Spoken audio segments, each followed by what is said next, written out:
Good evening. I'm Lina Sawan, the workshop host for this special session organized and managed by LAPA in Kuwait. Our guest is none other than Professor Ilan Pappé, the worldwide acclaimed Jewish Israeli historian and the author of many impactful books on Palestine, including the influential title Ethnic Cleansing in Palestine, a book reprinted several times since its publication in 2006 and as recently as 2024. I welcome the professor. I need to say that the team and I are very excited to have this opportunity to discuss with you the historically consequential current events in our region. This meeting is the most crucial part of our endeavor to search, discuss, and learn from you and from an academic perspective.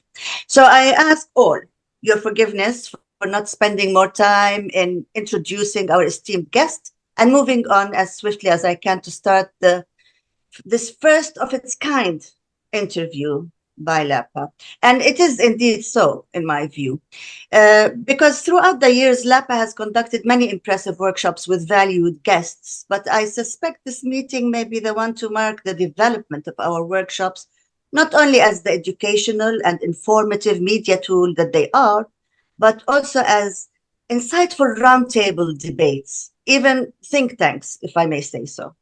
Another groundbreaking development here is that despite Professor Pappé's excellent command of the Arabic language, we decided to mix languages since some interviews will be in English and others in Arabic. This is a first for a LAPA workshop as it expands its horizons for speakers, participants, and audiences of either language. LAPA will also translate all content for the digital media. So let me introduce the first member of our highly talented and knowledgeable team of participants, Ahmed Al-Kout.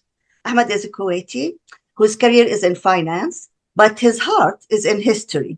An adamant, self-taught historian of the Palestinian issue and an activist who publicly speaks on Israeli axioms and at BDS-sponsored events. Several times in our discussions, he would quietly swivel his chair around and grab a book from his library to give definitive answers to our queries. He has a great selection of books, but I will leave it to him to tell you about them. Ahmed, the mic is with you. Tfaddal. First of all, it's a very big honor, Professor. Thank you. Thank you. To sit in front of you. Hopefully, as a small amateur student, I like your books. I read for the new historians, but especially a great man. His name is Ilan Pappé. I think you are one of the, if not the bravest Israeli historian, especially in your adamant critic, very frankly critic of the Zionist project. If I may start. You said in one of your book that you left the country in despair, and I know it was in like you done an academic boycott for the Israelis. So what's your main crime in their eyes, so that you have to leave your country? Yeah. Thank you, Ahmed. Thank you, LAPA, and very honored to be with all of you. Directly to your question, Ahmed, I think the crime was to question the very moral basis of the Zionist project. I mean, they can tolerate criticism on a certain policy, on a certain period. What they don't like is someone they regarded as a professional historian telling them that out of his own professional research, not just out of his ideological conviction, but out of his academic work, he challenges the legitimacy of the project, challenges the narrative of the state, and believes that the only way to correct this is by totally changing the nature of the regime, the framework of the relationship between Jews and Arabs all over historical Palestine, This was too much for them, I think, to digest, especially, I think, once it was clear that outside the world, the evidence I brought was very convincing. And it did persuade a lot of people who were quite neutral, I think, on Israel-Palestine to see the things in a different manner. So you are beginning to be seen as someone who is not only wrong in his ideas, but he's leading other people to have wrong ideas. And that was too much for the academic system in Israel to tolerate. Even I think in academic, there was very violent reaction, especially maybe from another fellow, previously new historian, Professor Benny Morris, who I like to characterize as maybe Darth Vader. He was he was one of the let's say maybe good guys, and then he turned over. I think he even was imprisoned for 2 or 3 weeks because he refused to serve with the IDF. That's right. Very, very, very strange. In your book, Professor Ethnic Cleansing, you said very striking opinion about the Nakba, that the name undermines the Palestinian cause. If I quote you, elusive term refers to the disaster itself rather than to the who or what caused it. So you may have another naming for it. You see more appropriate than Nakba? Yes, of course, I respect the fact that this is now a sacred word for Palestinians, and I use it myself. But academically, I think Nakba is a term that talks about a catastrophe, but doesn't tell you why the catastrophe happened. It would, also catastrophe can be natural or made by nature, not just by human beings. And I think Nakba doesn't have a crime and doesn't have criminals.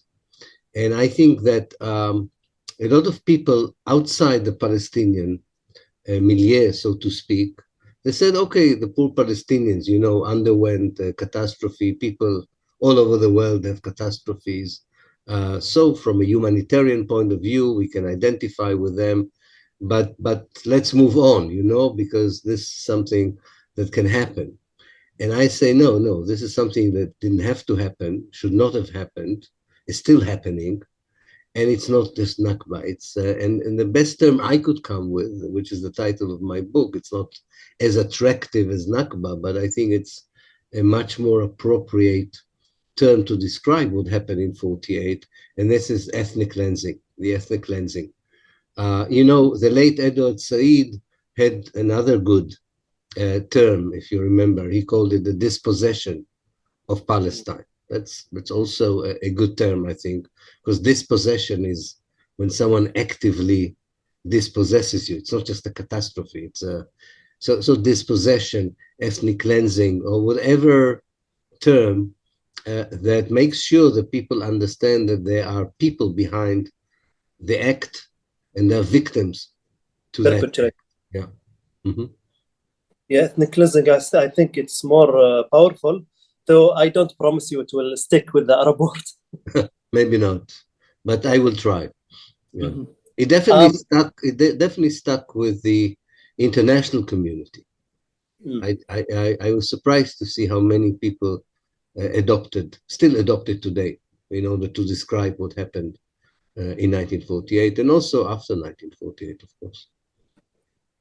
And tragically, we can say all of them. It's Nakba, tragedy, and it's ethnic cleansing, and it's dispossession. And recently, we can add genocide. Absolutely. Ben-Gurion, in your book, also ethnic cleansing, you quote him. I think you quoting a general. I think alone. If we accuse a family, we need to harm them without mercy, women and children included. There is no need to distinguish between guilty and non-guilty. Right. I find it strange that a heroic leader in the history of Israel and in the Western world said something like this so brazenly. So kill women and children, don't distinguish between guilty and non-guilty. So from Ben Gurion to Netanyahu, maybe recently the student beat the teacher in Gaza. Can you compare in terms of historical importance as a watershed that established a settler colonial state, which is Israel, and against the tragic human cost in Gaza? I don't know, maybe there is some parallel and some differences between them. Yes, definitely. First of all, it's a continuation of the same act by the settler colonial movement and later the settler colonial state.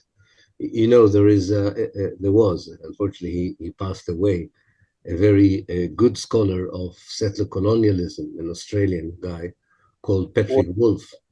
And Patrick Wolf said about settler colonialism, he said it's not a one-off event, it's a structure in history. And as long as the settler colonial movement's ambition is not fully implemented, it will continue with the same methods in order to fulfill its main ambition. And he said, and I think he was right, that settler colonial movements, not only Zionism, settler colonial movements in general, main ambition, he called it, was to eliminate the native. And he said elimination can be genocide, it can be ethnic cleansing, but the idea was that the native is the main obstacle for the settlers for building the kind of state that they want to build. And I think that in 1948, there was an historical opportunity for the Zionist settler colonial movement to try in one event to fulfill that ambition. But for all kinds of reasons, they were less successful than they wanted. They succeeded, and I say it in inverted commas, of course, only to expel half of the population. They took over 78% of the country. And even more important, I think, the people they expelled, many of them, remained not that far away from their homeland. And not only remained geographically not far away from their homeland, were still committed very much to going back to their homeland and for fighting for its liberation. So definitely in 48, they haven't completed the job from their perspective.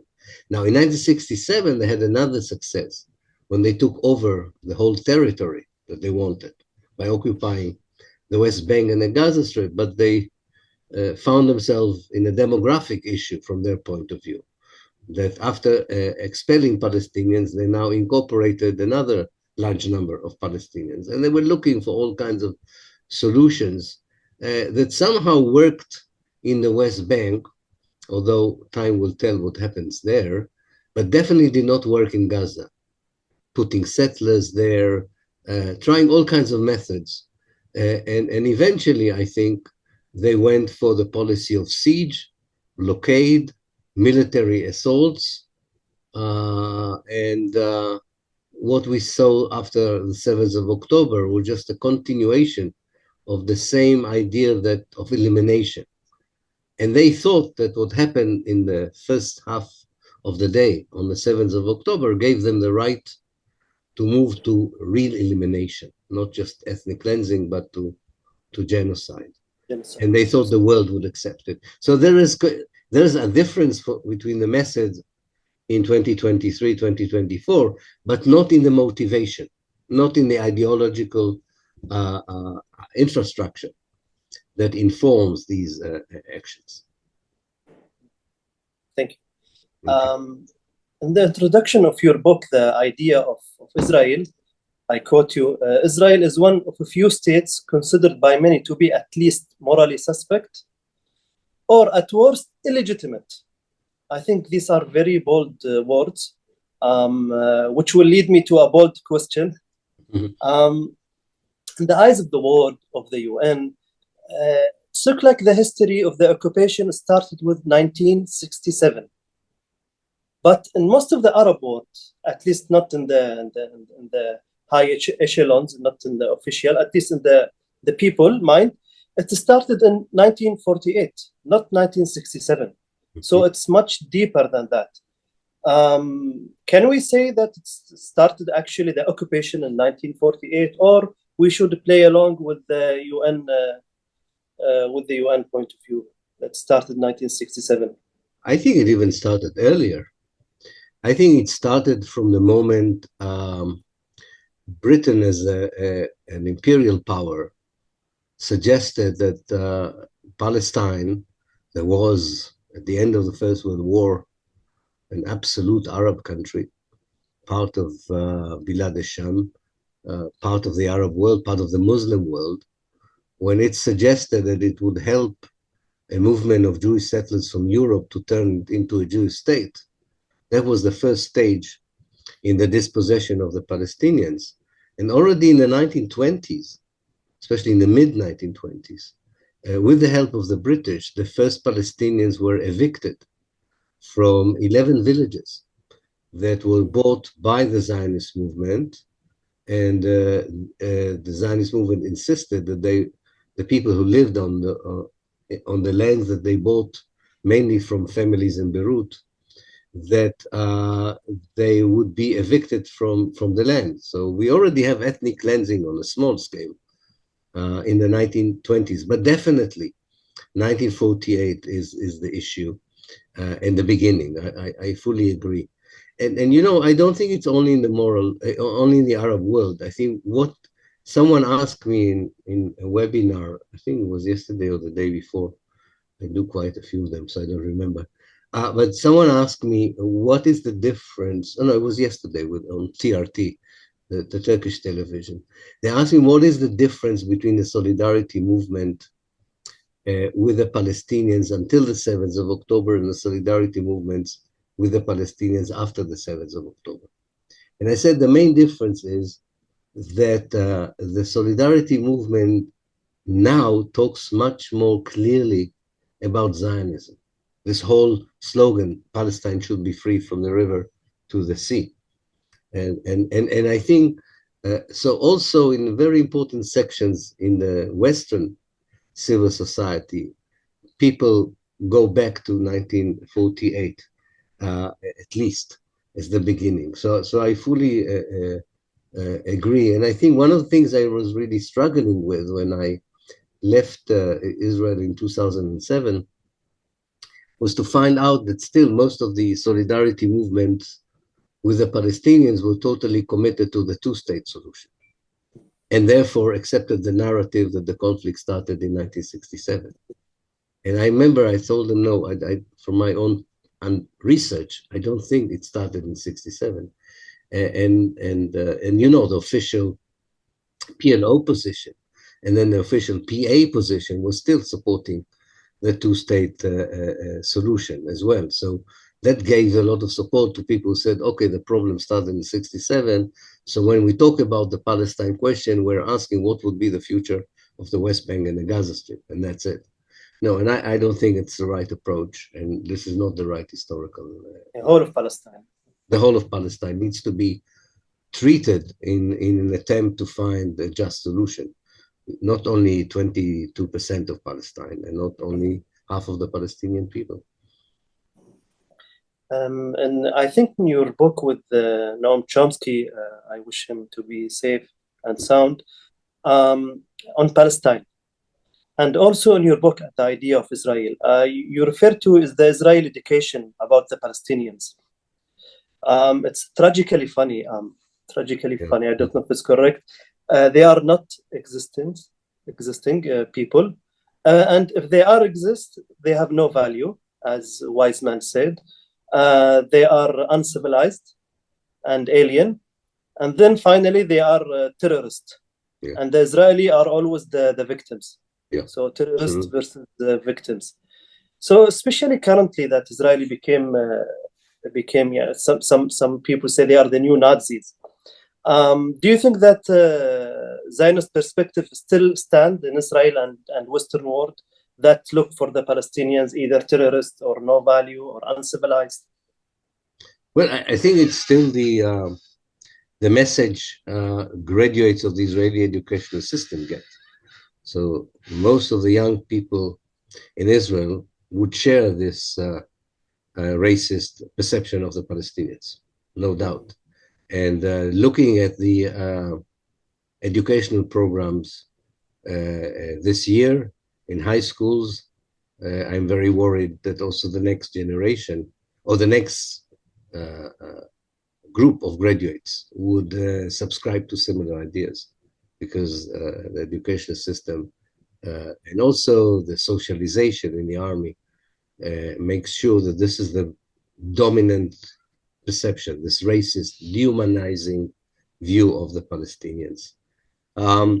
However, I think that it's not gaining support outside the world, and what is really important, it's not gaining support among the young Jews in the world, which is very important and significant. I think a lot of young Jewish people, including in the United States, do not have these views.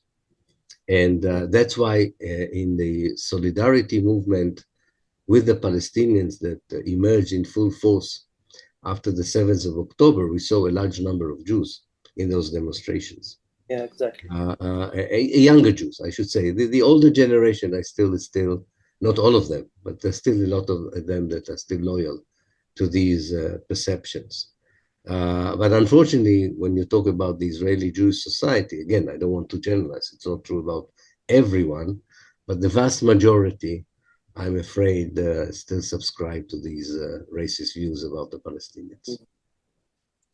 In your magnificent book, 10 Myths About Israel, what do you think is the 11th myth? The thing that you wanted to put it, but you couldn't?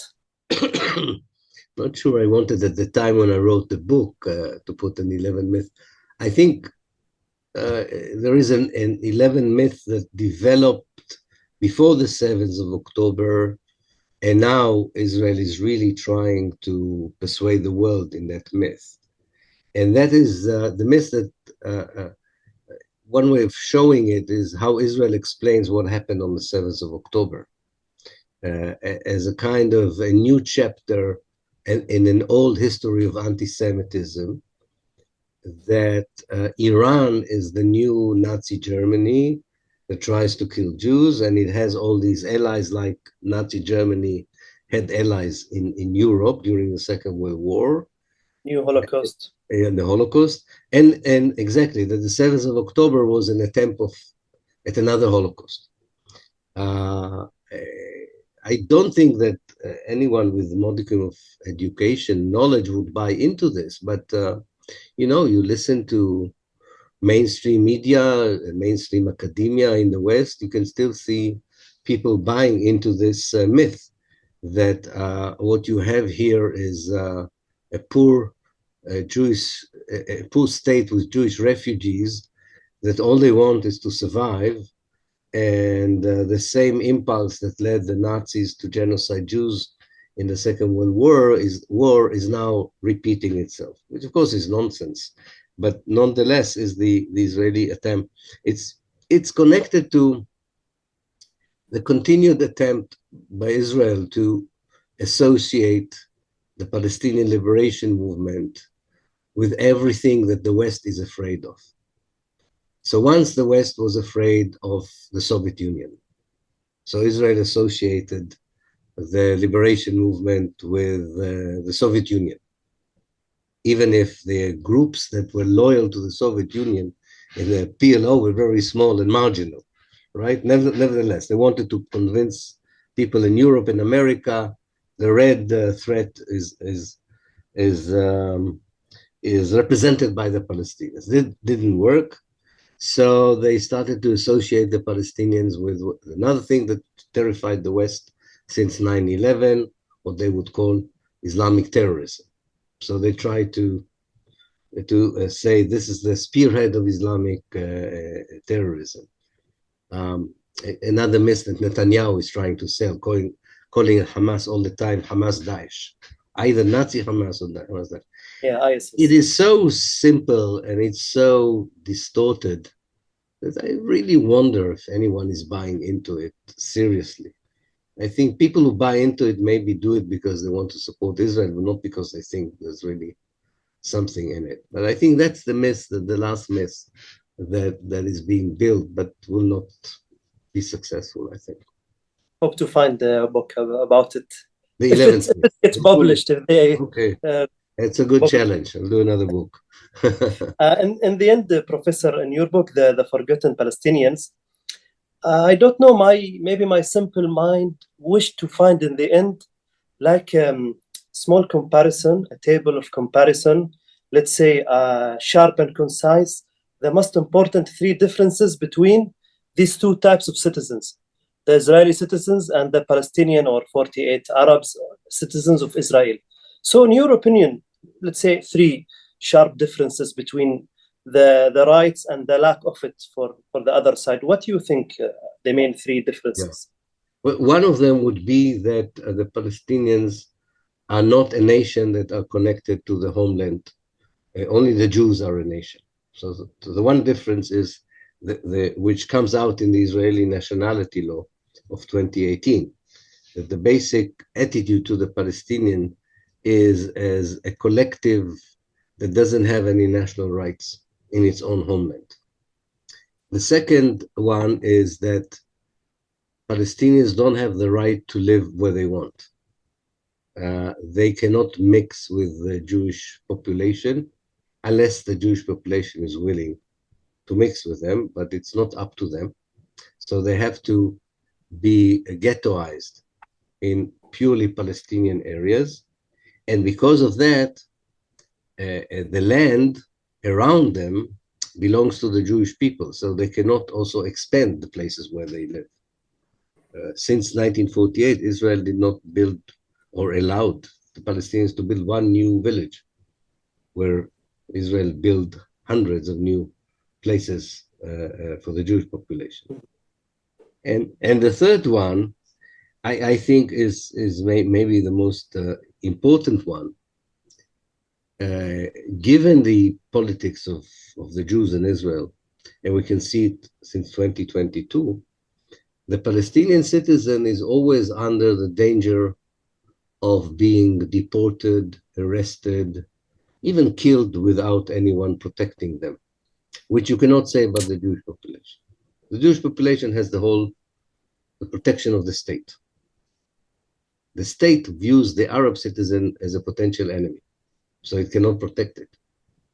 And I think these are the most important three differences that justify those who define Israel as an apartheid state, not like the one in South Africa, not the same kind of segregation, but another version of apartheid. Thanks a lot, Professor. Thank you, Ahmed. Thanks a lot. So much. Thank you. Thank you, Ahmed.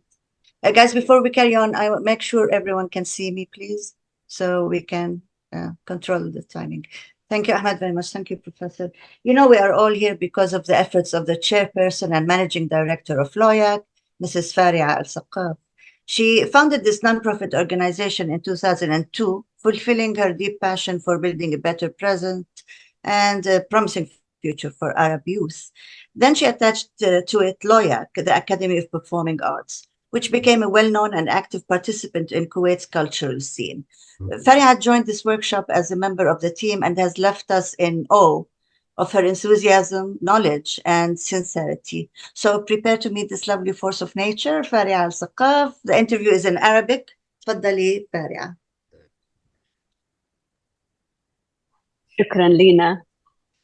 Professor Pepe, I took your permission previously to speak in Arabic, if you don't mind. Yeah, it's okay. And I'm sure you will understand me, and I will speak slowly as much as possible. That's okay. لا أستطيع إلا أن أعمل introduction أو مقدمة لك بإني أقول بأن أنت الرجل إيلان بيبي الذي وصفه الكثيرون بأنه أشجع مؤرخ إسرائيلي، لكني سأضيف أنا إلى وصفهم بأنك من أشجع المناضلين الملتزمين بالقضية الفلسطينية، ولو شاء الله لنا وشهدنا تحرير فلسطين قريبا بإذن الله ستكون أنت بالتأكيد أحد أهم أبطال التحرير. سؤالي الأول لك بروفيسور بيبي، هناك من يلوم العرب والفلسطينيين على موقفهم الرافض في عام 47 لحل الدولتين، مدعين أنهم يعني العرب لو وافقوا على المقترح في ذلك الوقت لكان الفلسطينيين في حال أفضل بمراحل. ما هو ردك عليهم؟ Yes, I think it's a common accusation that the Palestinians missed an opportunity by rejecting the 1947 partition resolution. For two reasons, I think that this is a misguided assumption. First of all, one has to justify the Palestinian position. They were asked to partition their homeland with a movement of European settlers. Most of them had arrived a few years earlier, and there were quite enough Palestinian intellectuals who knew what were the real purposes and objectives of these settlers. As one Palestinian journalist at the time said, would the world expect Algeria to partition Algeria between the local Algerians and the French settlers? So I think, first of all, morally, it's not a missed opportunity. It is a justified anti-colonialist position. But more importantly, from my own research, I found out that it really didn't matter. Namely, had the Palestinians, and I show it in my book, had the Palestinians accepted the partition resolution, Israel would still have carried out the ethnic cleansing of Palestine. As bad as now, or less? The same. I think the same. I think the same. What they wanted is very typical to settler colonial movement, to have as much of the land of the natives with as few of the natives in it. So they would have maybe used another plan, but they would have tried to achieve the same objective. And I think that that comes out very clearly from the Israeli archives themselves. It makes it easier, they say, that the Palestinians reject it, but it's not a crucial factor in their strategy to take over Palestine. صحيح. شكرا لك بروفيسور بيبي، أجبت بما فيه الكفاية، يعني أعتقد أنه إجابتك جدا مفيدة ومهمة لنا. السؤال الثاني، أنت أشرت في مواقع متفرقة من كتابك التطهير العرقي في فلسطين، أشرت إلى دور الفيالق العربية في التصدي لعمليات التطهير العرقي للمدن والقرى الفلسطينية. والحقيقة بالنسبة لي مثل هذه المعلومات بعضها كان جديد ومثير للدهشة. يعني أنا قبل ذلك كنت أعتقد أن العرب ما عملوا أدنى إفورت، يعني بس أنت أشرت بأن هناك إفورت، كان هناك يعني محاولات جادة. لسبب ما يهمني أن أسمع منك هنا توصيفاً مختصراً ورأياً واضحاً بهذا الشأن، أهمية دور جيش الإنقاذ العربي برغم تأخره وبرغم تواضع العدد وتواضع الآليات المستخدمة. فهل تتفضل تشرح لنا ماذا حقق جيش الإنقاذ العربي من مكاسب للفلسطينيين، أو ما هي الخسائر التي يعني الزائدة اللي تجنبوها لمجرد تدخلهم؟ ماذا حققنا نحن العرب بتدخل جيش الإنقاذ العربي رغم تواضعه؟ I think we have to, first of all, not talk about all the Arab states in the same way. Different Arab regimes, governments, and rulers acted differently towards Palestine. The Jaysh al-Inqaz, the Arab Salvation Army, was an army of volunteers that the Arab League has established. And the reason it was established, because the Arab states decided, that might have been a mistake, but one can understand why they did it. The Arab state decided that as long as Britain is the ruler in Palestine, which was the case until the 15th of May, 1948, they won't send regular troops into Palestine.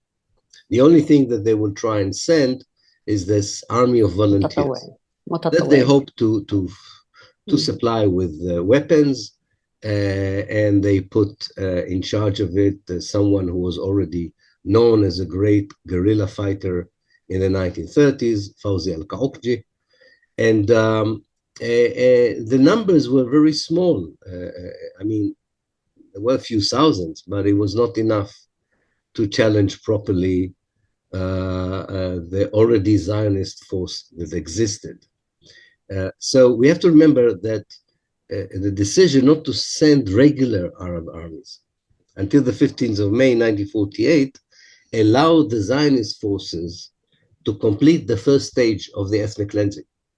And the first stage of the ethnic cleansing was very important, even before one Arab soldier entered Palestine.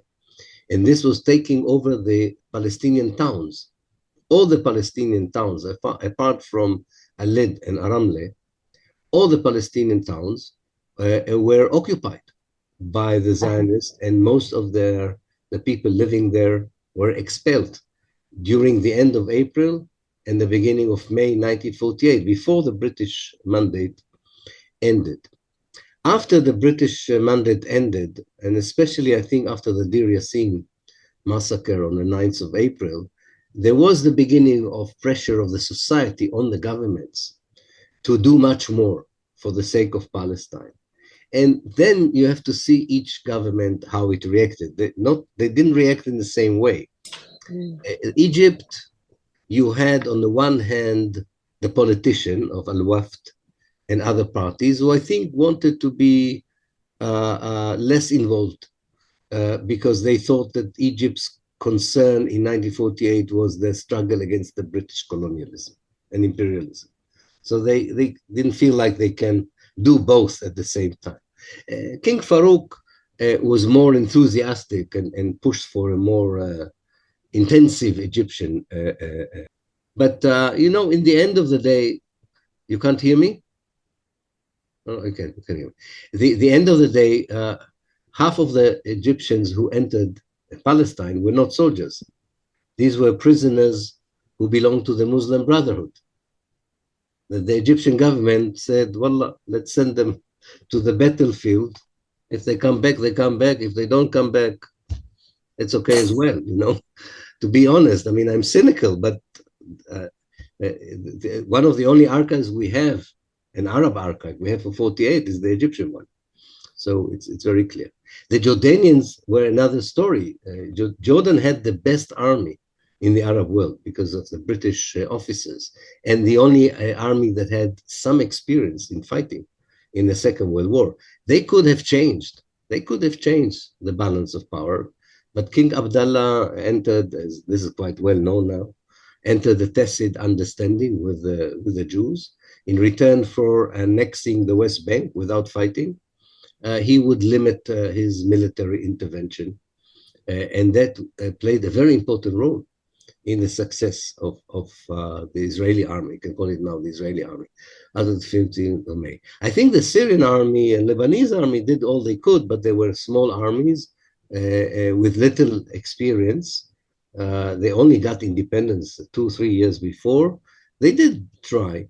So, you know, if I'm looking at this, the last half of your question about the Arabs. You also mentioned the Iraqis as well. The Iraqis as well, yeah. The Iraqis, by the way, were especially the Iraqi soldiers, were very brave and tried. And I think it's very ironic.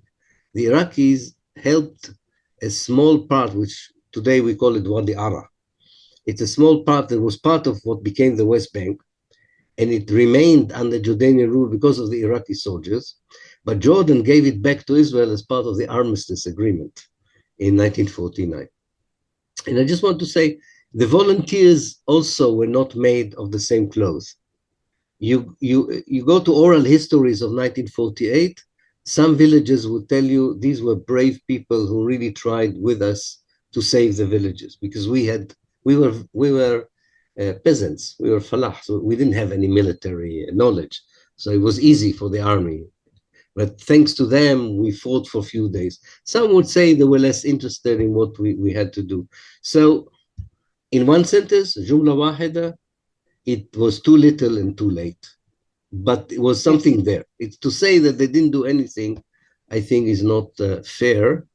And I don't think anyone who was in the area really believed that this was the Jewish plan. And maybe it made Israel always, be ready that, at least there was a kind of مقاومة, resistance. At least تحركوا. Yeah. Well, if you look at the villages in the Upper Galilee, where most of the villages, I mean, quite a few of them were destroyed, but most of the villages are still there. It's because the villages themselves, Lebanese army, volunteers from Syria, made it much more difficult for the Israelis at the end of 1948 to complete the ethnic cleansing. حتى الجيش الأردني حسب ما ذكرت بأنه هو استطاع أن يستعيد القرى اللي في الضفة الغربية. الدخول نفع الملك عبد الله في حينه، ولكن أيضا نفع مواطني الضفة الغربية في هذاك الوقت. That's right. Farah, if you talk to a Jordanian historian, they will tell you there's another way of looking at it. We saved the West Bank from falling into Israeli hands. Yes. So it's true that the Nakba did not. The motivation, we know, they understand the motivation. You're right. But the end result yes. was that not one of the villages in the West Bank was destroyed and expelled. So, as an historian, I always try to bring the complete picture. But I do think my sentence would be fair also academically to say it was too little and too late. ولكن هذا يقودنا للحديث عن دور الجيوش العربية اليوم مقارنة بسنة النكبة. ما رأيك بهذا الشلل والعجز العربي؟ Right. Someone is asking was there a betrayal? I don't think it's a betrayal. I mean, it's up to people to make these judgments, whether it was a betrayal. It was lack of enough effort. But you have to remember that there were young states, we keep forgetting it. They were not fully liberated yet from European colonialism. So they had their own struggles still going on. After all, Britain was only properly kicked out of Egypt in 1952. بالنسبة للعجز الحالي، هل تربطها المرحلة اللي احنا فيها بهيمنة النظام الرأسمالي وفرض مشروع العولمة على العالم كله واختلال موازين القوى؟ ربما هذا الذي يجعل الدول العربية في الوقت الراهن عاجزة تماما أو في حالة لا أعرف. طبعا هذا يقودنا أيضا لمشروع التطبيع للدول المطبعة وموقف الدول المطبعة. احنا توقعنا بعد النقل المباشر وبعد الذي شهدناه وتهرب نتنياهو من المفاوضات وأكاذيبه ونقده للاتفاقيات وكل هذا التحدي السافر للقوانين الوضعية والطبيعية، كل هذا كان كفيل أنه يخلي الدول العربية تفسخ اتفاقيات التطبيع. فما رأيك ما هو تفسيرك لكل هاي الحالة، حالة العجز وحالة التمسك بالتطبيع؟ Yeah. I think there are two levels of analysis one can offer for this situation. One is not only typical to the Arab world or parts of the Arab world. It's typical to the essence of politics in the world as a whole. I think political elites in many parts of the world have stopped representing faithfully the agenda of their people, and not only on Palestine, on global warming, on poverty, on many other issues, but also on the issues of moral foreign policy, for instance. And I think that in this respect, these parts of the Arab world are not different. I don't think they represent faithfully their society's attitude towards Israel and Palestine. But this is the level of political elites that we have in many parts of the world, and I don't think it's just typical to the Arab world. As one friend of mine used to say, we have more rulers than leaders. He said, in the past, we used to have even people we didn't agree with their politics. We could not deny that they were leaders, that they were not just ruling for the sake of being in power. They used the power because they believed they can do something better. They might have been right, they might have been wrong, but at least this was so. The second level of analysis is still something that I wonder for how long it will continue. Maybe that's the 11th myth that Ahmed was looking for. The myth that I hear in many parts of the Arab world, that if you want to have good relationship with the United States, if you want to have someone who would protect you against Iran, if you want to be part of the Western world, the global North, Israel is a key factor, that you cannot reach the corridors of power in the United States unless you normalize your relationship with the United States. Why do I say it's a myth? Because I think that the way the United States is developing, for good reasons and for bad reasons, Israel becomes more and more a liability and less an asset. Even for those Americans who are not particularly pro-Palestinians, who actually would be people who would still have some imperialist ambitions in the Arab world, they would say, do we need Israel? So I think that is something very interesting to watch, whether this is still valuable. And I would say that also there is another mini myth that probably Israel is going through a bad period, and around the corner you will have more pragmatic, more normal kind of Israeli leaders. And then the position of the UAE, even Saudi Arabia, definitely Morocco, Jordan, and Egypt would prove to be the right one, because there is more reasonable Israelis at the realm. But it was beyond normalization. Yeah. It was something beyond. But I'm saying it's a mini myth, because this is not going to happen anyway. This is not going to happen anyway. So they will be stuck with the same kind of Israelis that they have today, contrary to what they think. And then they would ask themselves, can we really work with them with all our good intentions? So I think the normalization has a big question mark over it, even from a cynical political point of view. No, I'm not talking about morally now. I'm talking about, politically. Professor Pepe, thank you very much. I don't want to take the time of my colleagues. However, I will leave one question if Mrs. Lina will allow me to ask it in the end about Kuwait. So I'm not going to ask it now. Okay. I'll leave it after my... thank you very much. Thank you. Thank you. Bye. Thanks, Faria. That's great. Yeah, we'll get back to Faria and her important question about Kuwait. Let me introduce Lulwa Al-Kindari. She's one of the two Kuwaitis in our team whose careers are in law. She currently works as a legal auditor at the State Audit Bureau of Kuwait and has co-translated alongside the esteemed Dr. Mashail Al-Hajri an article for the Center for the Gulf and Arabian Peninsula Studies at Kuwait University. As our conversations developed during this workshop, Lulwa, with her ability to listen attentively and analyze correctly, naturally became the team's unofficial legal advisor. We must thank her for her valuable advice, and I ask her now to take the mic. Tfaddali, Lulwa. Thank you very much. It's such a pleasure to have you with us, Professor. Thank you. I'd like to start with a question that came to my mind after watching your interview last May with Mehdi Hassan and Owen. And of course, it was a phenomenal interview, as always, and as usual. And the question that came to my mind is, do you think Israel stopped being a profitable project to its allies? Yeah, I do think so. I think it's not yet totally in the open. It will take a bit more time for those actors, whether these are government or multinational corporation, or whoever thought they benefit from Israel or for supporting Israel.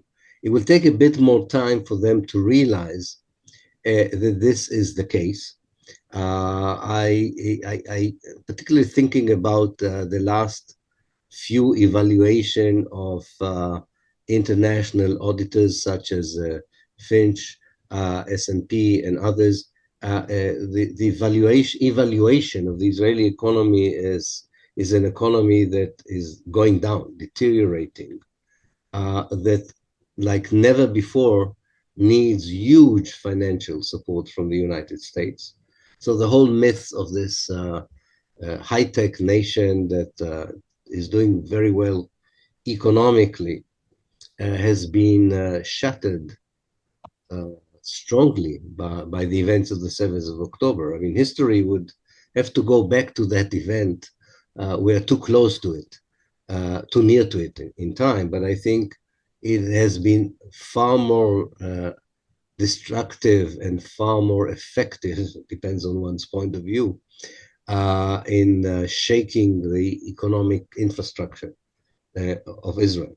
So I think in order for a cynical, first of all, from an economic point of view, you need to be a bonanza. You need to be something that brings profit. It's not about moral values or being nice to a place. And I think slowly Israel becomes a liability and not an asset, and one can show it economically. Then comes the question, does it benefit those who support Israel in other ways? Because not everything is money. Does it support America strategically in its interest in the Arab world? Well, the last year has shown that Israel destabilizes the American position in the Arab world. It drags it into, it might still drag it into a regional war that it doesn't want to have in the Arab world. So I think that as well is now a big question mark, whether I agree with American national interests or don't. I'm trying to examine it from their perspective. And from their perspective, I cannot see where Israel serves them better than Saudi Arabia or the UAE or Egypt or Jordan. In fact, I think these four states who are very pro-American, I mean the regimes, are very pro-American, have a much more normal relationship with the United States, much more profitable to align yourself with these countries than to align yourself with Israel, with the neo-Zionist messianic politicians that are now ruling the country. So I think, yeah, I think one of the reasons I talk all the time about the beginning of the end of the Zionist project, one of them, it's not the only one, one of them is exactly the answer to your question, that Israel ceases to be a profitable asset. For the more cynical players in the international community and the regional community that support Israel because they believe it benefits them strategically or economically or politically, I think that this is becoming a myth. This is not going to work. Then on a practical level, what is the exact purpose of Israel at this specific time of history? What is the exact purpose? Purpose of Israel. Purpose of Israel. Yeah, it's a very good question. Depends, of course, who you ask. The Israelis, I think the vast majority of Israeli Jews still believe that they are fulfilling the old Zionist objectives, namely having a safe haven for the Jews against anti-Semitism, protecting what they had built in the last 75 years, serving the West against all the enemies of the West, right? And for some of them, it is meant to serve even a religious purpose, namely to resurrect the golden years of the Bible or the days of King David or King Solomon, depends which political factions in Israel we're talking about. For fundamentalist Christians who are still a force in the world, Israel is the fulfillment of a prophecy. The prophecy that the return of the Jews is just one station before the resurrection of the dead, the return of the Messiah, the end of time. We should not underestimate this force, because it's a very powerful political force, especially in the United States, but not only in the United States. There are also fundamentalist Christians in Europe and in Latin America that support Israel for that purpose. The most important group that should be analyzed are the political elites of the global north and some political elites in the global south, who would say that Israel is part of the Western world, the Western economy, the OECD, and it serves basically the collective objectives of the West, if you want. And I think this, in answer to your former question, is more doubtful even in their own eyes. If you ask me, and I think I represent the conscious voice of many, many people in the world who are not, unfortunately, in a position of power so far to change the reality. But from our perspective, Israel's purpose was to serve first colonial interests, then imperialist interests. I think some people genuinely wanted it to serve also a protection for the Jews, but it became a very secondary, if not a third, concern. And it's a settler colonial movement that serves only the settlers, and definitely not the native people, the indigenous people, not the region, and not most of the people in the world who needs a better world. So I think Israel serves a negative purpose nowadays. And the question is there a strong enough alliance that accepts this and is willing to act upon this recognition? That's a very good question. Yeah, indeed it is. Mr. Pepe, Professor Pepe, I wonder, how do you personally feel about Israelis being called the new Nazis? We're hearing that a lot. Yeah.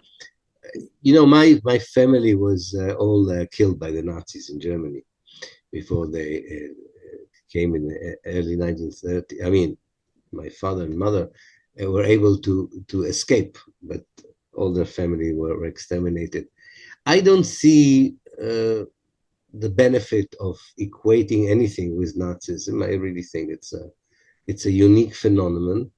I can understand where it comes from, because some of the Israeli actions definitely remind us of things that the Nazis did. I don't think it strengthens the camp that we want to create, that would help us to liberate Palestine. You unnecessarily alienate people who otherwise would be with you on every other thing. I think it's enough to explain to people without unnecessary adjectives what Israel is doing. And what Israel is doing is perpetrating crimes against humanity, and not just in Gaza, for many, many years.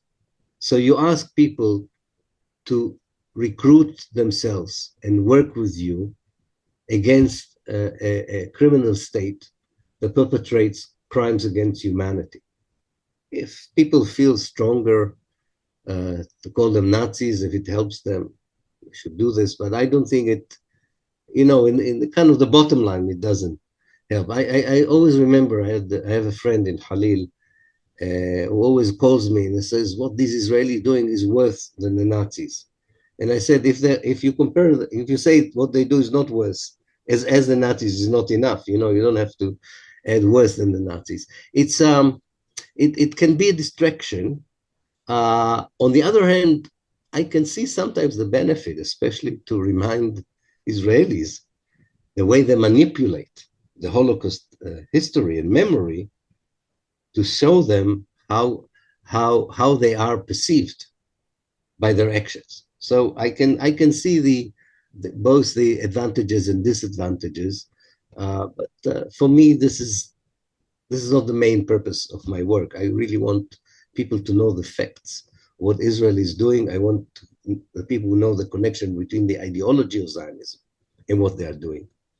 And for me, Zionism is a racist ideology. People want to compare it to any other ideology, it's fine, but I think it should be analyzed by its own merits, or not merits, rather, its own features. Yeah. I would like to move to discuss ongoing genocide we're witnessing right now. Right. Professor Pepe, do you see a future where everyone involved in this genocide will be in reality, dragged into court, like the Nazis were, for example? Yeah. I do think it can happen. I think that exactly the details are very difficult to envisage, but I do believe that the decolonization of Palestine, all of Palestine, would be accompanied by what we call transitional justice. And as you know, transitional justice has many ways of dealing with the crimes of the oppressor. We have the model that was offered by Desmond Tutu in South Africa of the truth and reconciliation, where it's less about punishing the criminals if they are willing to acknowledge their own crime as part of reconciliation. You have the Rwandan, the Zimbabwe a model where people were tried for their crimes. You have the Nuremberg trials that you rightly mentioned. It's up to the Palestinians, I think, who would eventually and hopefully would have a clear political structure that would run decolonized Palestine to decide what is their interpretation of transitional justice. Sometimes you do this also in thinking about the future and not just about punishing the criminals of the past. But for me, it's enough to say, surely decolonization has to go with transitional justice. And it's not just about punishing people, it's returning to people their properties, their homes, their assets, everything that they had. It's a whole rectification of past evil as much as one can, because you can't always bring back the clock. But definitely, I think that would probably tribunals of some sort of justice. I do believe I can envisage them as part of transitional justice and the decolonization of Palestine. Yes. Yeah, I think the field of philosophy of law will try to answer this question. Yeah, I do agree. Why behind the situations. I've arrived to the last question, and related to what's happening right now in the West Bank. So we're seeing a lot of aggression in the West Bank, and it's accelerating. Okay. I've just had a phone call with a friend of mine. He's a novelist in Ramallah, and he was mentioning how him and his wife, they weren't able to visit their in-laws, and it's only 10 minutes away because of the checkpoints and how it's just, the tension is accelerating. So how is this, I wonder, and this is the question, how is this serving Israel, this acceleration we're seeing in this bank? Yeah. As you rightly say, I mean, part of it is not new. Part of it is the repertoire of the occupations since 1967 and is meant to solve the problem of how to rule the Palestinians without being able massively to ethnically cleanse them. That was the main policy of successive Israeli governments from 1967 until 2022. In 2022, a different political force took over Israeli politics. Nur Masarha calls them the Messianic Neo-Zionists, maybe something in this term, who have a different plan for the West Bank. I think they accelerate the harassment, the killing, the imprisonment, changing the prisoners' conditions as well, making it far worse than it used to be, adding even sexual harassment now as kind of a systematic method in the West Bank. All of it in order to downsize the number of Palestinians in the West Bank, because this part of the Zionist ideology believes that the West Bank should be de-Arabized and eventually annexed to Israel, so that Israel could claim it's a democracy because it doesn't have a demographic problem. So I think the acceleration is part of a new layer of Zionism, an upgrading of the usual Zionist cruelty. And of course, what they do, they take advantage of this emotions of revenge that the Israeli had after the 7th of October. Revenge, humiliation, all kinds of mixture of emotion that the Israelis still traumatized by what happened on the 7th of October. So they feel they have also the public behind them. to totally disregard any human and civil rights in the West Bank. So I'm very fearful of the next year of what the Israelis would do in the West Bank, especially when the world's attention is not directed to that. Yeah. Thank you very much. It was such a pleasure. Thank you, Laura. Thank you. You have to unmute yourself, Lina. Yeah. I was so excited about Lula's interview. I was telling her it was lovely. Thank you, Lula. Now we have Maya Blake Murtada. She is Lebanese with a Master's of Science in Agriculture and has lived in Kuwait for some 30 years. She brought to us important issues from Lebanon, which is part and parcel of the Palestinian issue, whether all the Lebanese agree on this or not. The early morning events of today, and it is the 25th of August, 2024, are indisputable evidence of the unbroken ties between these two peoples. Maya speaks 3 languages, but selected to speak to you in Arabic. Okay. So, تفضلي Maya. مرحبا بروفيسور إيلان، يسعدنا وجودك معنا وشكرا لك على إعطائنا هذه الفرصة. صباح اليوم قام حزب الله بالرد على اغتيال أحد قادته بهجوم واسع على مواقع في العمق الإسرائيلي. مارست إسرائيل سياسة الاغتيالات في لبنان منذ فترة طويلة دون تحقيق أي مكاسب، فلماذا تعاود هذه الأساليب؟ هل هي لإظهار قدرتها الاستخباراتية أم أنه تعويض عن عدم قدرتها على الحسم العسكري؟ I think the last explanation that you gave, Maya, is the right one. Israel has a certain method of doing wars that is not working since the 7th of October. Usually what Israel does, first of all, it takes the initiative. And the 7th of October, Hamas took the initiative, not Israel. Secondly, it takes the initiative to the territory of the other country. The initiative was not taken to another country. It happened in Israel itself, in the north and in the south. And thirdly, it believes it cannot sustain a long war. It needs very quick wars. Okay. And all of this is not working since the 7th of October, partly because Hezbollah's war of attrition and also some other military groups that are involved in this, partly because contrary to their ambition, the Hamas still exists in Gaza, still fights a guerrilla warfare against the Israelis.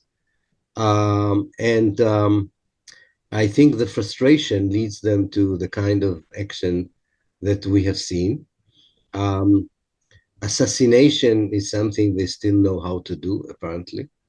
I wonder how long the world would buy into this, that after an assassination, when whoever retaliates, they claim that they are the victims of aggression. How much this narrative would be accepted, given the fact that the aggression was the assassination, not the reaction to the assassination, whether it's the assassination of the head of the military wing of Hezbollah or the assassination of Haniyeh in Tehran, and before that other political assassinations. So I think it's a measure of not of a great strategy, or if you ask me if there is a great scheme behind it. No, I think they are still looking for a way out of a situation that they've never anticipated. And they don't exactly know how to deal with it. One of the things that they keep talking about is what would have happened if on the 7th of October, Hezbollah would have coordinated with the Hamas a similar attack. Would Israel be able to defend itself at all? So they're worried about their own invincibility, their own ability. They think that these kinds of action would show whoever still believes in an armed struggle against Israel that they are very powerful and that they will deter them. The whole analysis is wrong. I mean, they don't analyze what a normal person would analyze. and would say, as long as you occupy, as long as you ethnically cleanse, as long as you oppress, as long as you perpetrate crimes, people would react. Some people would react through sanctions, some people would react through military actions. If you want this situation to change, you have to stop your policies. You won't be able to stop it by more force. And I think that's the reason for the kind of actions we have seen this morning. Yeah. Okay. سؤالي الثاني، صرح أمين عام حزب الله بأن الهدف الأساسي للحزب من عملياته العسكرية ضد إسرائيل هو تحقيق وقف إطلاق نار في غزة. في المقابل هدد رئيس وزراء إسرائيل بتحويل بيروت إلى غزة إذا شن الحزب حرب شاملة ضد إسرائيل. هل ممكن أن يتترجم هذا التهديد على أرض الواقع؟ هل ستتوسع دائرة المناوشات لتصل إلى صراع إقليمي؟ First of all, I think it's something that people should, especially in the West, be talking about, that Hezbollah says something every Western leaders is now saying. Stop the war in Gaza and you de-escalate the situation. Just stop the war, right? And somehow in the West, the Israeli intransigence, unwillingness to do that is still accepted. Now, the other part of your question, I do think that Israel can try and use much more lethal force in reaction to Hezbollah, namely to drop horrible bombs on Beirut as well, you know, the kind of thing. That's what they mean, that they will turn Beirut into Gaza. I think at this moment in time, they don't want to open an all war, the front with the North or with Iran. So I don't think they will do it in the near future, but there's always this danger. And of course, if they will do anything like it or beginning to do something like it, it can draw in Iran into this war and it becomes a regional war. The danger is there. The question is, how does the United States and its allies analyze why there is a danger? Yeah. That's what I said to Ahmed, the 11th myth. It's part of that 11th myth that Iran, because of Iran, there is a danger of the region escalating into regional war. Nobody in the West says no, because of Netanyahu, there is a danger of the whole region being involved in the war. How do we change this narrative? Is how they would change this myth. It's a very important, I think, assignment we should all be involved in. سؤالي الثالث، قامت الإدارة الأمريكية بإرسال وسيطها للتخفيف من الصراع في لبنان. ما هي نوايا الإدارة الأمريكية بخصوص لبنان؟ ما الذي ستسمح به لإسرائيل؟ هل ستعطي إسرائيل الحرية المطلقة لمزيد من الدمار كما في غزة؟ في لبنان كما في غزة؟ I think the American strategy now is much more informed by domestic politics than even regional politics. You have an administration that hopes it can win the next election, and everything they do now, I think, is with a view to the American electorate. And because of that, I think they would continue to do what they have been doing in the last 10 months, which would be a big difference between how they talk and how they act. So they would say, we want an immediate ceasefire. We will condemn if Israel is using excessive force in Lebanon.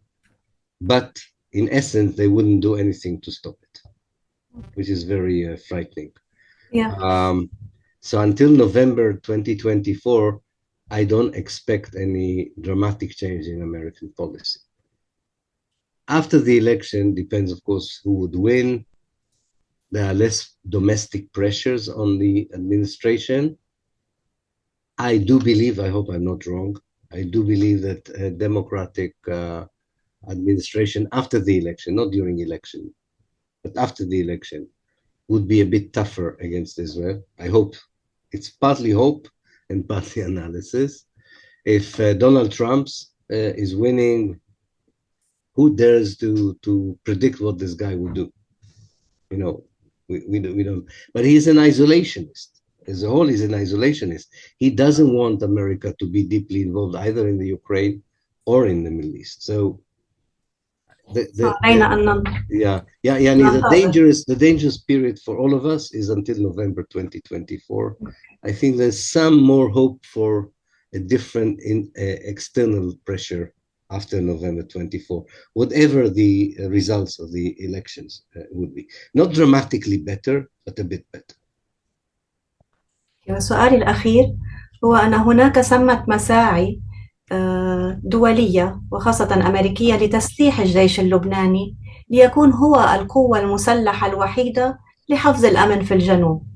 هل تعتقد أن هذه الخطوة ممكنة وما تأثيرها على حزب الله؟ Well, I think that this is something I'm not a great expert on. I do believe that a group of people within a sovereign state that has its own army, even if part of what it needs the army for is, as it claims, is to defend the state itself, is not a healthy situation, to my mind. But I don't think that this scenario is possible just because people in Lebanon would want it or wouldn't want it.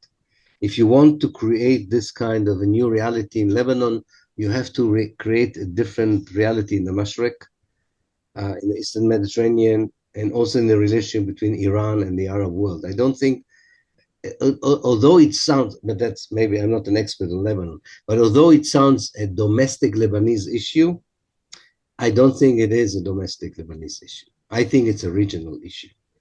And as long as the regional issue will not be solved, I cannot see any dramatic changes in the relationship in Lebanon between Hezbollah, the government, and the state. We keep forgetting that we are members of, especially in the Mashriq, we are members of nation states that were created after Sykes-Picot, where before we were part of something more organic called Bilad al-Sham. And therefore, it's not totally autonomous what's happening in one state as if it doesn't have any influence on the others. The disintegration of Syria affects all of us. Affects all of us. So this is part of a bigger issue that has to be resolved, I think. شكرا لك بروفيسور بابي على شكرا لك. شكرا يا مايا. That was lovely. Rana Asfour. Rana lives in the US and happens to be in Jordan at the moment.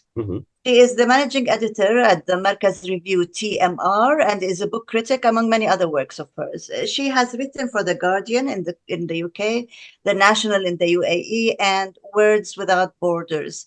She chairs TMR Book Club and tweets at Book Fabulous. This vivacious personality brings with her a crucial perspective of the Palestinian struggle. Rana, تفضلي حبيبتي, you have the mic. Thank you very much for the introduction. And Professor, thank you very much for being with us. Everything you've said has been, food for thought. So there are certain things I'd like to walk back through with you that you've said, but I'd really like to start, because I can boast that you were somebody who wrote for the Markaz Review when you did your review of Tahrir Hamdi's book, Imagining Palestine. Yes. And you wrote about cultural resistance. And really, at the Markaz Review, that's what we do. We bring the bridge. We try to resist in a way that is away from the battlefield. Right. So my question is, how important do you see the role of cultural resistance at this present moment? I mean, we will go further into it, but just as an introduction, how are your sentiments towards it? Yeah, I always remember something Gramsci used to say about cultural resistance. He used to say there was a rehearsal for the real resistance. Or what he meant was that sometimes the imbalance of power is such that you cannot hope to achieve much by military resistance or political resistance, or even economic resistance, because of the balance of power, the misbalance of power, or imbalance of power. But it's sometimes cultural resistance is more off the radar, and can do a lot, even if it is on the weakest side, on the weaker side. That's one I think very important dimension of cultural resistance in situations where, you know, politically and economically or militarily you cannot achieve your goals. But there's another, I think, something that cultural resistance brings with it. All other forms of resistance, as I see them, are aiming at ending a situation: oppression, occupation, genocide, ethnic cleansing. There's something, the way I understand cultural resistance, and I understand cultural resistance in history, that also thinks a bit further, the day after. The day after. It has a point of view that is not just about destroying something, but also building something. And I think that is why we sometimes, at the time of when, you know, as they used to say, the cannons are firing, the muses are silent, right? But I think it's important to listen to them, because we will need them the day after. Maybe we don't need them exactly now sometimes, but it will be very, very important, because there's no point in destroying something and creating a void. We need to fill it with something, with an alternative. Well, I'm very happy to hear you say this, because, you know, at the moment with culture or within the arts circle, we've had a lot of you know, clashes with pro-Israel funders. So a lot of there's been discord. There's been the cancellation of award ceremonies, the revocation or termination of guest professorships, and we've had, you know, various other examples across the board. So my question to you is, as a historian, as a writer, as well as a Jewish person as well, how do you feel that these intimidation measures affect the world order if we were to accept them? Because nobody's talking against them, nobody's saying anything. So does this mean we're just supposed to accept them? This is the new order, and what will that mean to the world in general? Yeah, I think we have to historicize this to understand where it comes from. In my most recent book called Lobbying for Zionism, on both sides of the Atlantic, I analyze this effort, first by the Zionist movement, then by the State of Israel, to tame the narrative, to control the narrative, and to destroy anyone who challenges the narrative. And you destroy it by defunding, by firing people, by harassing them, persecuting them, and so on. So I think it's part of the struggle. But I think you're absolutely right, Rana, by connecting it to a wider question of freedom of speech, of our right as a society to demand from our political elites to be relevant to our agendas, to our concerns, to our aspirations. And I think what makes, despite the dark moment we are in the history of Palestine, what makes it such a unique moment, I think more than ever before, a lot of people around the world connect and associate in their minds, in their activities, in their writing, their own struggle against injustice, or if you want, their own struggle against the way they are silenced or marginalized with Palestine. They see the struggle for talking about Palestine freely as epitomizing a bigger struggle for freedom of speech, especially in countries that boast to be the beacons of freedom of speech, like the United States. And to show that actually, if you cannot speak freely on Palestine anywhere in the world, you cannot claim to be a democracy. You cannot claim to be a state that cherishes freedom of speech. So I think that our power to struggle with this is in the way, if we can have intersectional connections with other groups that feel the same, that their narrative is not respected, that they are silenced, that they are censored, and not just focusing on Palestine. But I think Palestine represents it. And I think in some cases it really works better as a wider struggle for what really is freedom of speech. What are we talking about? And who decides what we are allowed to say, write, and think, and who doesn't, kind of things. So I think it can work. No, and I understand the wider circle of it, but bringing it back to Palestine, it just seems that, people, the same progressive people who advocate for freedom, for justice, for equality, it all stops when it comes to Palestine. So I was wondering, why is Palestine and the Palestinian suffering always the exception? So they're willing to accept it in anything, even with you were mentioning President Trump, when the migrants came to the borders and there was excessive force against them, people were up in arms. They were advocating that this was unjust. These were only people coming to have a better future. So therefore, and yet, when we see the excessive force that's actually happening on Palestinian land towards the Palestinians, everyone is silent. So is there an exceptionality to Palestine? And I don't mean that probably in the best of ways, but of course. It seems that everything stops there. Yeah. Definitely there is. We used to call the phenomenon that you are describing, we used to call it people who are POPs, P-E-O-P, progressive except on Palestine. And that is a very common phenomenon in the United States in particular, where people show sensitivity to many injustices but stop showing the same sensitivities when it comes to Palestine.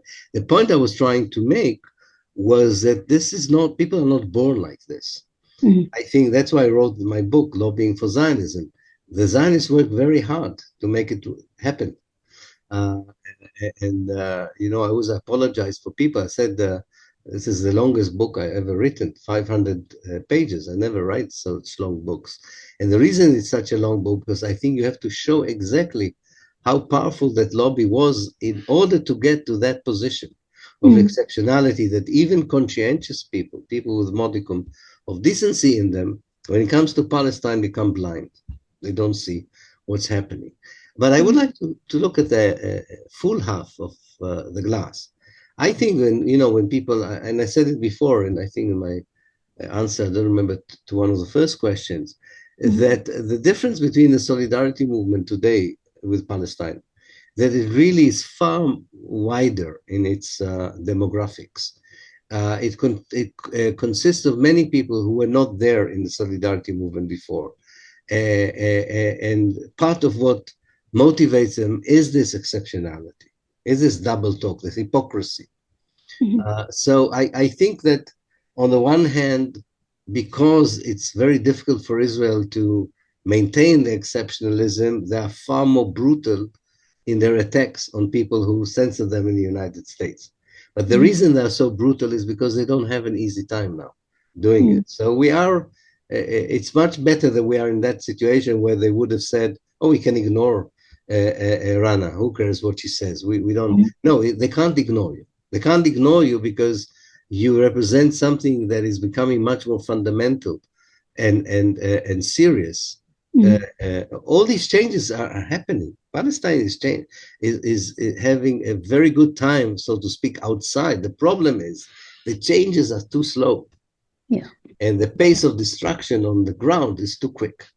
So we need to find a way of narrowing the gap between the changes that is taking place. Israel is not in a good place outside the world, in the outside world, but it's not enough even to stop the genocide. Well,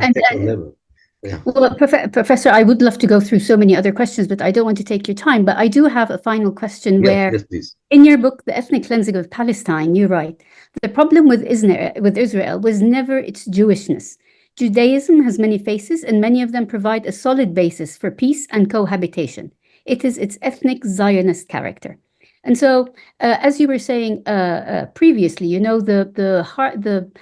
the youth of Israel, Israel is losing them, whether it's not the ones on the inside, probably because of the education system, but the ones on the outside, because of their exposure, their upbringing within the other states that are far removed from Israel. They are changing. So my question is, just for a lack of better term, I was trying to avoid the cliche of changing hearts and minds, but when these young people express their sentiments against Zionism, or probably against the policies of Israel, they are straight away labeled with labels of anti-Semitism, disloyalty, and even treason. And you yourself were, experienced some of this and left in despair, as you were telling Ahmed.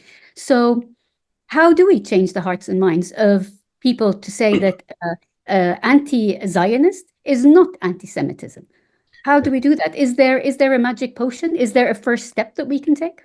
No, I don't think there's a magic potion, but I think we are not too bad in dealing with it compared to how we tried to deal with it 10 or 15 years ago. First of all, because I think the younger generation is far more assertive and not easily intimidated. Whether these are Arab Americans or Jewish Americans or anti-Zionists, are not easily intimidated by allegations of being anti-Semite or self-hating Jews. But I think the only way of dealing with it is to demand space and time to talk about it. You cannot beat it with a soundbite. You cannot say, I'm anti-Zionist, I'm not an anti-Semite. It doesn't work as a slogan. It only works if you can insist on having enough time to explain to people the difference between Zionism and Judaism, between ideology and religion, and describe the way Zionism emerged out of Judaism, its relationship with Judaism, and so on. And state all these important facts that are undeniable, that a lot of the Jews are anti-Zionists, and there are many Zionists who are not Jews. So it's about ideology and not about a religious identity. But there is no substitute for at least a longer conversation about it. And well, when you are able to have these conversations, I find out that in many cases you can change hearts and minds about it. Well, let's hope so. Well, my final question is, you spoke about Israel being a liability, or maybe possibly becoming a liability in the future. That's right. But until then, Israel's Hasbara continues to allege that it is the only democracy in the region. However, when do you think, free speech, free media is one of the key cores and key basics of any democracy in the world. So when do you think we can expect to see foreign journalists, international foreign journalists, allowed to enter into Gaza to cover the war? So far, this has, as far as I know, it's never happened in history where we don't have, international media that can be the arbitrators in conflicts like this. So do you have an expectation of when this will be allowed to happen? No, I'm afraid I don't think, I put it in the worst kind of way I can, but one has to accept it. I don't see a change in Israeli policy on anything in the next 2 years. I think that Israel is not going to change its policy. It will not allow journalists or even neutral investigation. But the question is, does it depend on Israel? And again, we have to wait for after November to see if something can move in the international and regional, constellation that would enable us free access to Gaza. It's not just for the sake of journalists to report. Luckily, the brave young people of Gaza have decided to become themselves journalists, which is a great blessing because we know a lot of what goes on because of them. But I think we don't even know how many people have died. So many people still buried under the rubble. And we don't yet understand the level of damage in Gaza. I think people who think that you can rebuild the Gaza Strip in a year or two have no idea what they're talking about. I don't think they will be able to rebuild Gaza within 20 years, which brings another issues that people have to think about, like maybe it's time to pressure about the right of return for the people of Gaza, because the other option would be to throw them to Egypt until Gaza is rebuilt, and they don't want it, rightly so, So we have first to assess properly what we are talking about here. So we have to try and activate the international community as much as we can. But if it depends on Israel, it will not change its policy willingly. Yeah, well, I guess it's for those solidarity organizations and those, democracies to help out there. Exactly. Professor, thank you very much. This has Thank been you. very enlightening, and I've enjoyed every minute of it. Thank you so Thank much. you. Thank you very much, Rana. Thank you, Rana. Thank you. Amira Al-Mardi is with us. She holds a master's degree in private law from the University of Kuwait, also studied under the notable Professor Mashar Al-Hajri.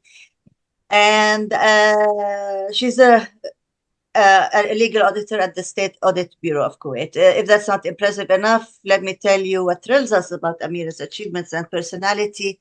Amira is a recognized athlete and a member of Kuwait's national shooting team. Here she is with her calm demeanor, under which she hides a volcano of intellect and talent. تفضلي أميرة. Great. مرحبا، شكرا أستاذة لينا على المقدمة وشكرا على وقتك بروفيسور بابي.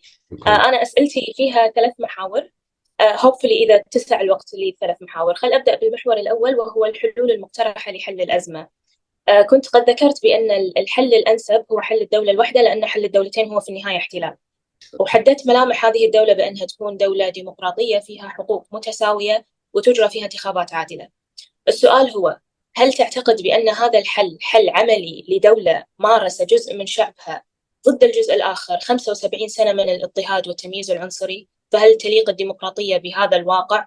لأن مثل هذا الحل من الممكن أن يساهم في تفاقم الوضع الاجتماعي حتى داخليا في هذه الدولة الواحدة. فما رأيك بالموضوع؟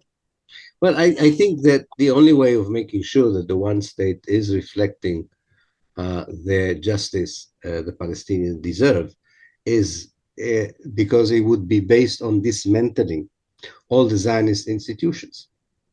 The moment you create a state that doesn't have the Zionist institutions, that doesn't have the Zionist ideology, you have a state that in which the Jews can be treated as a collective if they want to, but it would be much more as an ethno-cultural identity rather than ethno-national one, or they would be just part of citizens of a new state. And therefore, I think you totally change the balance of power. And that's why when we talked about transitional justice, that is what's so important about transitional justice. What transitional justice does, it makes sure not only that people pay for the crimes that they did, but that the system that replaces the oppressive regime is making sure that these kinds of crimes cannot be repeated. And this is something that we have good historical examples for that. We have bad historical examples as well we can learn from, but that's the only way forward. I don't know how many of the 8 million Jews who live today between the river and the sea would stay in a democratic Palestine. Probably many of them, like many white people in South Africa, would choose not to stay, which is fine. That's okay if they want to leave. But those who would stay, I think, would accept that they are living in a different regime under a different constitution. And therefore, I'm not worried about the past relationship. And the reason I'm also not worried is because I know the Palestinian people very well. And I don't think they are there out for revenge. I don't think they're seeking revenge. I think that they are seeking normal, natural life, which they were denied for more than a century. And therefore, I think there's a good chance of building something different and better. And you know, in history, quite a lot of people who were involved in ruthless and cruel struggles with one another found a way of living together if the right circumstances allowed it. أوكي. السؤال الثاني عودة اللاجئين. نوهت قبل شوي عن موضوع عودة اللاجئين. السؤال: من هم اللاجئين اللي تعتقد راح ينطبق عليهم هذا المفهوم في تقرير حق العودة؟ لأن الاتفاقيات الدولية تتناقض وتختلف في المفهوم. الأونروا لها مفهوم آخر، واتفاقية الأمم المتحدة ل 51 مفهومها مختلف عن اللاجئين. من هم اللاجئين؟ فمن هم هؤلاء اللاجئين اللي تعتقد راح ينطبق عليهم هذا المفهوم؟ وما هو الضمان العادل من وجهة نظرك؟ هل يكون بتعويض مادي أو بالعودة للبيوت والمنازل، هذا إن وجدت البيوت والأراضي؟ First of all, I think we have to distinguish between the principle right of the Palestinians to return and the actual implementation of that right.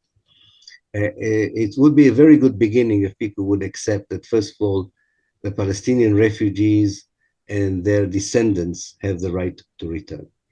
And it will be up to the Palestinian Liberation Movement, if one day, hopefully, it will have a proper representative organization to lead the liberation movement forward, to think how it wants to define the refugees, because it has definitions in the Mithaq of 68 of who is a Palestinian and so on. So I think it's up to the Palestinians, first of all, to define who they think is a Palestinian refugee. Is it the children, the grandchildren, and so on?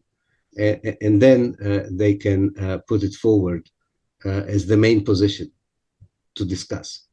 Secondly, we have clear principles of how to implement repatriation, return. We don't have to invent the wheel. There is something called the Pienero principles, suggested already in 2005. They have a clear mechanism that also is used by Salman Abu Sitta, who wrote about how to implement the right of return, that shows when can you bring people exactly back to their homes if the homes are still there. What do you do if the homes are not there? What do you do if someone else lives in this home? What if someone who lives in the home is not a Jew, is a Palestinian who entered the home? We don't have to invent the wheel. These principles are very clear. They have to be studied. They have to be applied, of course. Each case study is different. And we also have some 5 or 6 successful repatriation cases already in this century, in the last century. So, you know, we've invested so much energy in thinking about the wrong things, like the two-state solution. I'm sure we will find the right way between the sacred right of people to return and the practical way to implement it. Okay. And I think we have enough good people who would give us a very detailed plan of how to do this. I'm not worried about that, I must say. أوكي، في اعتقادك ما هي نقطة الانطلاق باتجاه هذا الحل؟ ما هي الخطوة الأولى اللي لابد من أنها تتخذ باتجاه حل الدولة الواحدة؟ First of all, the Palestinian Liberation Movement has to believe in a one-state solution. Whoever today represents the Palestinian Liberation Movement still believes in a two-state solution. I am part of the Mubadara li Dawla Wahida, but which most of our members are Palestinians from all over Palestine and the Shatat. But we are not the official representatives of the Palestinian people. The official representative of the Palestinian people, by the way, including the Hamas, believe in a two-state solution. As long as this is the official Palestinian position, there's very little hope for one-state solution. If there will be a proper Palestinian Liberation Organization, maybe a renewed PLO, maybe a new PLO, I don't know, it's up to the Palestinians, that would state clearly our position as a liberation movement is to liberate Palestine from the river to the sea, to decolonize it and build one state. If this would be the Palestinian position, I think the world will take it seriously. If Ilan Pappé says this is my position and said, great, but you're not the president of Palestine. You're not even a member of the Palestinian government. So who cares what you say? So we have a problem. We need an assertive Palestinian position, first and foremost. I think that would be very important. أوكي، انتقل للسؤال الأخير. لفت الانتباه إلى بوادر لبداية المشروع الصهيوني The Beginning of the End. وتوقعت بأنها ممكن تكون فترة طويلة نسبيا وراح تكون فترة خطرة. الآن هل تتوقع أنها راح تكون أخطر مما هو عليه الوضع الآن، خصوصا مع تفاقم الوضع في لبنان وفي غزة؟ Unfortunately, yes. I'm very afraid of. I mean, it's terrible to say. How can it be worse after the genocide in Gaza, right? But I'm very afraid of what Israel is still going to do in the West Bank, in the Fararbia. I don't think we have seen the worst of what Israel can do in the Dafa, in the West Bank. بس هل في سيناريو متخيل في خيالك اللي ما يمكن أن يكون عليه الوضع؟ Yes, they have plans for ethnically cleansing the Palestinians from the West Bank. And continuing the measures that are already taken. They've already killed more than 700 Palestinians in the West Bank. And I think that they are preparing something for Lebanon as well, as I said to Maya. The problem with such an answer, such a jawab, is that it's not you cannot take it in a vacuum. This is what they want to do. The question is, would they be able to do? I'm not a prophet. And we are, all of us, we are not just onlookers. We just look at this and say, okay, this is what Israel wants to do. I think every one of us is doing all they can to stop them from doing it. And I think we should believe that we have the power to stop them, not alone, of course. So I think it's important on the one hand to be realistic and say, this can be worse, unfortunately, because that's what Israel wants. But at the same time, we cannot say to ourselves, oh, it's going to be worse, so what can I do? I'll be passive. You know, we used to say this is the difference between a hopeful person and an optimist. A hopeful person, the optimist says, you know, if I'm lucky, things would be okay. The hopeful person says, things would be okay because I will work for them. I will make them happen. I will try at least to make them happen. I think that's where we are. We are in a very dangerous moment. That can be worse. The question is Israel that powerful that if it decides to do worse things that it's already doing, can it really be, can it do it in the midst of the Arab world, in the midst of the Muslim world, in a more conscientious global north? That's a big question that nobody can answer, I think, to be fair, unless everybody can be active. Thank you. Yeah. شكرا لك. عندي أسئلة أكثر لكن أدري الوقت ما يسعنا. Maybe we'll have فرصة أخرى. I'll meet you again. Inshallah. And thank you so much, Amira, for sharing your time with Noor, who is quite worried now that you've told us you have to leave on the clock. But yes, this I'm sorry, is Noor. but I'm willing to meet you all again. I'm sorry. Yeah. We will do this. Noor Taha is an Egyptian-American journalist and researcher. He is currently an intern with the Arab Center in Washington, D.C., and has written for Middle East Eye, Arabic Post, and Jadaliya. He is going to take you on a trip around the world, well, maybe not around the world, probably into the depths of the world as we know it today. In all cases, here's Noor. Tfaddal, Noor.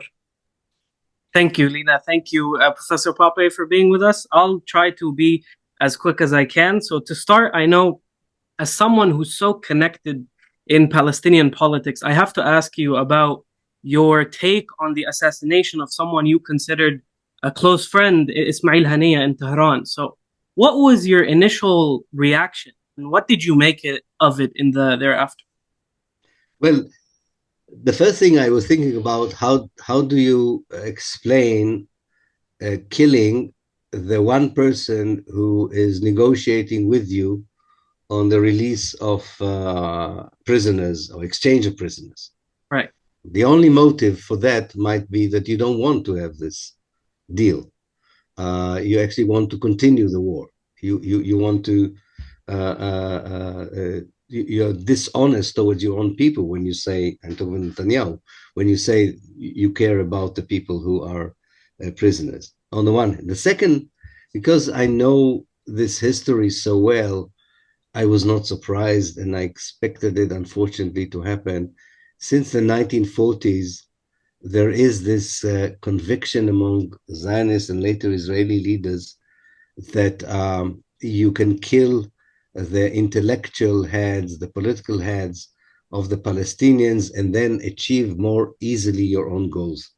And despite the fact that history taught them again and again that it's not working, on the contrary, they're still doing it, which is terrible. I lost many friends like this. I mean, people who I really knew, because, and usually if you look at the names that were assassinated since the 1930s or 1940s at least, first by the Zionist movement, then by Israel. These were people who actually were willing to accommodate the Jews in the liberated Palestine, which makes you also think that that's another reason that Israel assassinated them. They wanted to be left with people who would say, you know, whatever, kill all the Jews or throw them all to the sea. So yeah, it's one of the most heinous, horrible crimes. And again, I wonder when the world will wake up and see it the way I do.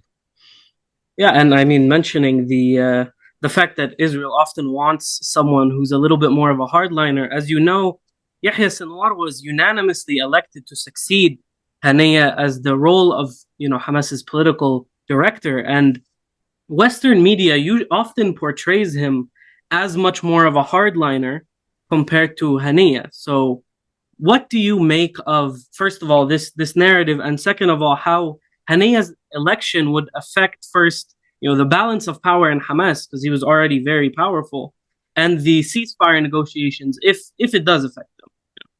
Well, I think contrary to the Western analysis of inside Hamas, outside Hamas, I think that there is far more consensus among the people who are trying to navigate Hamas in this moment in time. I don't know enough, and none of us know enough, at least now. We might know a bit more in the future, how many people were behind the operation Tufan al-Aqsa, and did everybody agree with it, and so on. It's too early. It's too early to know. What is clear is that there is a unanimity of what happens now. And therefore, I think this idea that you can do divide and rule between inside and outside is ridiculous. And the bottom line, and I think that's what gives Hamas the power in a way, the bottom line is the only way that Israel can get out of the mud it has been stuck in is to stop the war, first of all. First of all, to stop the war and exchange as a large number of political prisoners with Hamas's prisoners. And as long as it will not adopt this policy, it is in danger of having a war in more than one front, in danger of losing international support, weakening further its economy, weakening further its own society's confidence in its ability to defend them. I mean, they're really digging their own hole by not looking at the Hamas position now. I'm not talking about the 7th of October. The Hamas position now is quite logical. And I think even the American negotiators understand that. And it's not a matter even of looking at it as reasonable, but understanding that the alternative is not just bad for the Hamas, it's also very bad for Israel. Yeah. And as you mentioned with my colleague Lulwa before, we all hope that there is a Palestinian institution that can transition us from decolonization to state building.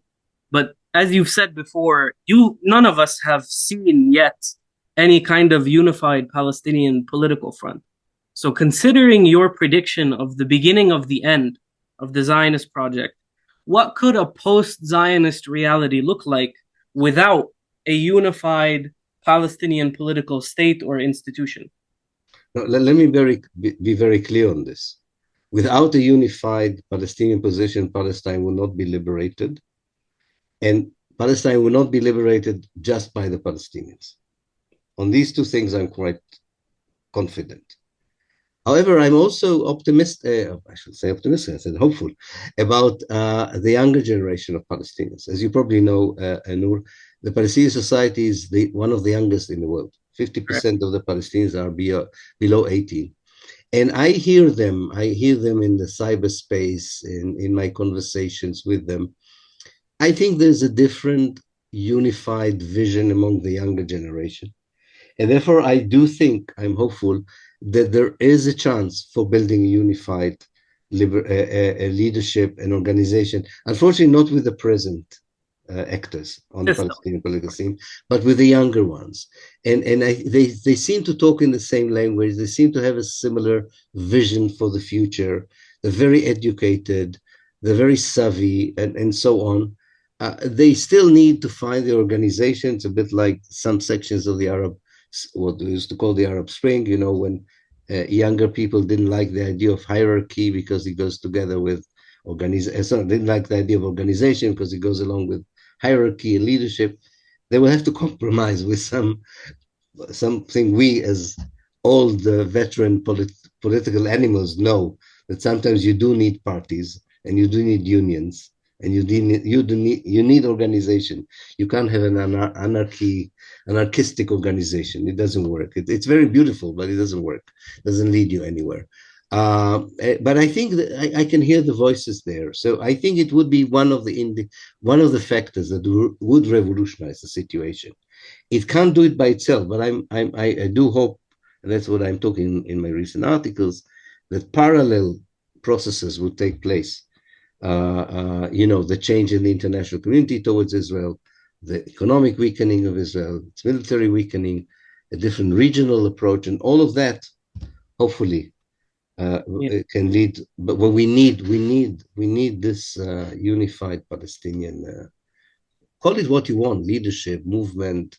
I don't care. I don't care about the word. I know what I mean by essence. Yeah, I think we know what you mean too, and hopefully there's some. You mentioned a lot about the younger generation. Hopefully, the current systems and people in power, either by force or by desire, leave a space for newer generations to come. I'll quickly switch to something you've mentioned a lot: the United States, and your book, in your new book, Lobbying for Zionism on Both Sides of the Atlantic, where you discuss and analyze the history and development of Zionism and lobbying for Zionism.